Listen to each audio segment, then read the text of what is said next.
네, 안녕하세요. 급한대장입니다. 오늘도 구독과 좋아요, 알림 설정, 그리고 댓글까지 부탁드리겠습니다. 오늘 이제 독일의 대형 은행인 데카방크가 8월 2일날 새 법안을 발표를 해서 비트코인에 대한 투자를 고려하고 있다고 합니다. 제가 언제 한번 그런 얘기 한 적 있어요. 7월, 8월쯤에 되면 유럽의 그 제한이 풀리면서 기관 투자자들이 들어온다 그랬거든요. 거기에서 이제 유력한 데가 이제 독일, 스페인, 뭐 이런 데를 좀 보라 그랬는데 일단 독일이 지금 가장 빠른 것 같습니다. 그래서 여기에서 지금 독일 기관 펀드가 다음 주부터 암호화폐 투자 가능해지는데 8월 2일부터 시행되는 펀드 포지셔닝법 때문에 할 수 있다라는 거예요. 그래서 운용 자산의 최대 20%를 암호화폐에다가 할당할 수 있다라는 겁니다. 그러한 법안이 나옴으로써 훨씬 더 빠르게 들어갈 수 있는데 일반 대중은 이용할 수 없대요. 좀 보수적으로 운영될 거라고 보긴 합니다. 그러나 20%에서 좀 보수적이겠지만 일단은 맨 처음에 뭐부터 투자하겠어요? 비트코인부터 투자할 가능성이 매우 높겠죠. 그래서 그러한 부분 때문에 비트코인에 대해서 좀 긍정적인 부분으로 갈 수 있는 것이 아닌가 싶은 생각이 들고, 그 다음에 비유동 비트코인이 1440만 개를 기록을 해가지고 역대 최고 수준이래요. 그러니까 비유동이라는 거는 장기 보유를 위해서 콜드 월렛으로 전송을 해가지고 나는 이거를 거래소로 보낼 생각이 없다 이거예요. 그러니까 유출된 게 많다는 건데, 그 말인즉슨 거래소에서 던질 비트코인의 양이 줄어든다는 것이고, 이는 결국 가격에 대한 하방 압력이 줄어든다는 뜻이고, 이것은 결국 비트코인의 상승 가능성에 조금 더 높은 초점을 맞출 수 있다는 겁니다. 그리고 지난 일주일에 중앙거래소에서 약 17만 4천 개의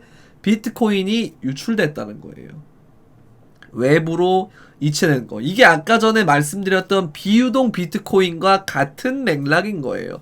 개인 지갑으로 보냈다는 거죠, 거래소에서. 그러면 거기에서 개인 지갑으로 들어가기 때문에 비유동 비트코인이 되는 거예요. 왜? 움직일 수 없기 때문에. 그 말인즉슨 아까 말씀드린 대로 가격 압박, 하방 압력이 많이 내려가고 있다라는 말씀을 드릴 수 있겠네요.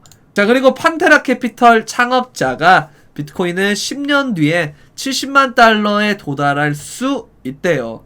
자, 이게 무슨 말이냐? 판테라 캐피털은 이제 블록체인 캐피털, 그러니까 VC 업체들 중에서 난다긴다 하는 업체 중 하나인데 거의 한 두 손가락, 세 손가락 안에 드는 업체입니다. 거기서 이제 창업자가 비트코인은 10년 뒤에 70만 달러를 보고 있다라고 하는데 합리적이래요. 인터넷으로 사람들 혹은 핸드폰으로 비트코인을 다 쓰면 상승세일 거다. 그리고 향후 1년 동안 시장은 상승세를 회복할 것이다. 긍정적이다. 최근 시장 반락에 오히려 기쁘다. 딥바잉 했단 소리죠. 회복할 거다. 잘 갈 거다. 28억 달러 자산을 운용하고 있어요. 물론 이게 블러핑일 수 있겠지. 그러나 지금 이 시점에서는 오히려 투심이 많이 죽었기 때문에 본인들이 이제 갑자기 태세전환을 엄청 하는 이유는 매집이 끝났다라고 볼 수도 있어요. 왜?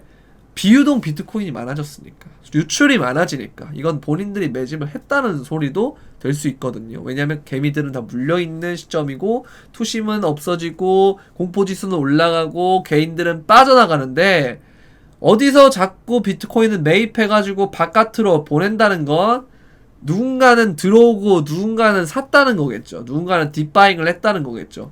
그게 바로 기관이 될 가능성이 굉장히 높다라는 겁니다.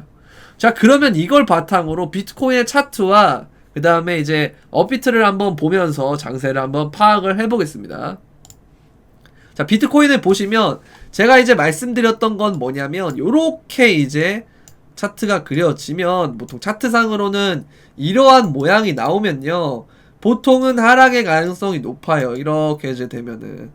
그런데 여기서 이제 하락을 하고 쭉 떨어지는 게 일반적이나 현재는 어떻게 됐냐, 이렇게 간 다음에 떨어졌다가 이렇게 올라가고 있단 말이에요. 이게 이제 어느 부분부터 시작이 된 거냐면 여기서부터도 시작이 됐었어요. 계속.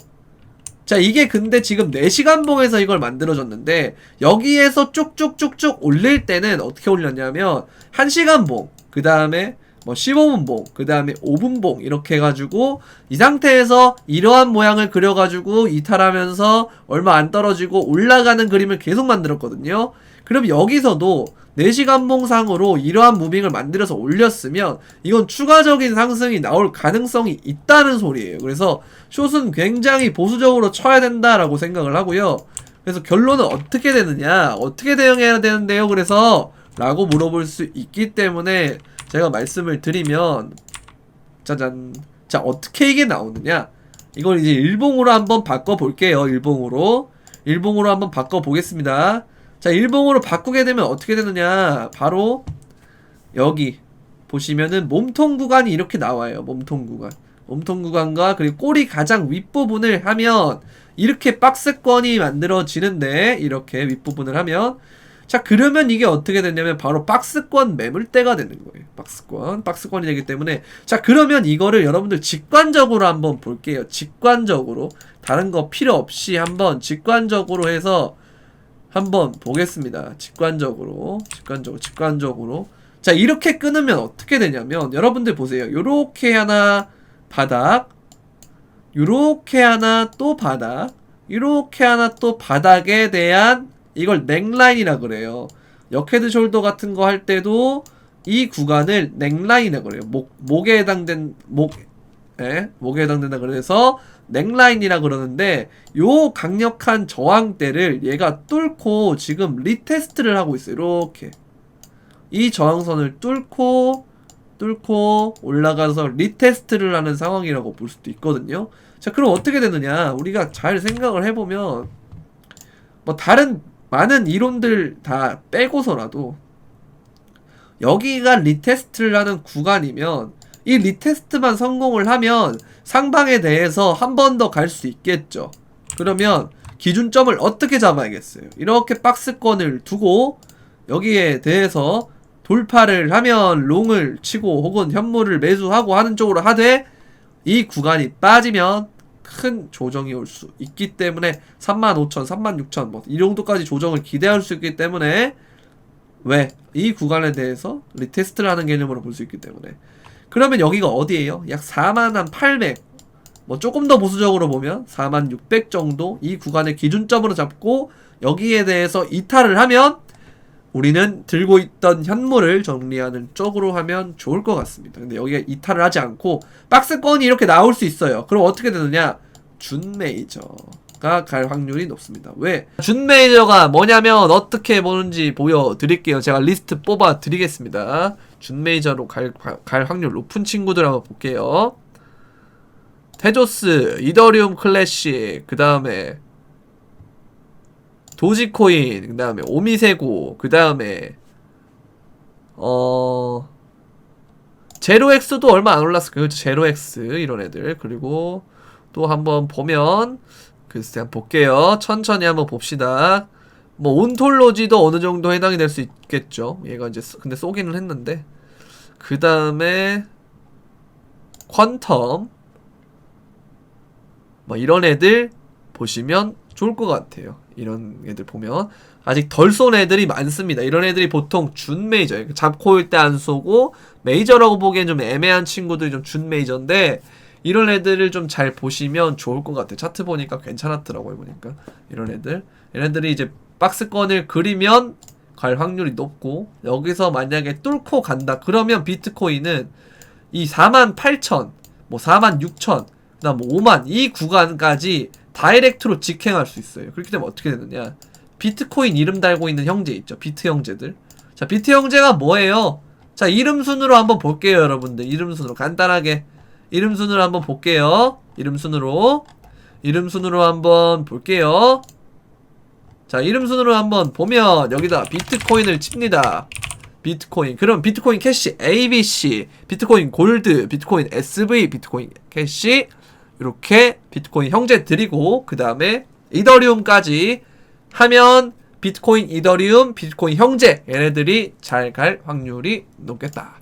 그러면 여기를 넘게 되면 나는 이거에 대해서 태세 전환을 비트코인, 이더리움, 비트코인 형제들까지 하는 걸로 하고, 박스권을 그리면 어떻게 합니까? 준 메이저 쪽으로 관심을 갖고, 준 메이저 펌핑이 됐는데도 비트가 또 박스권을 그린다 그러면 메이저로 올라가는 거예요. 그때 이제 에슨스리 이런 애들 보면 돼요. 에이다슨트, 스텔라루멘, 리플 이런 애들 보시면 되고, 하방 이탈 해버린다 그러면 가지고 있는 상승 중이었던 코인들은 어느 정도 조정이 올 것 같으니 정리를 좀 해주시는 게 좋을 것 같습니다.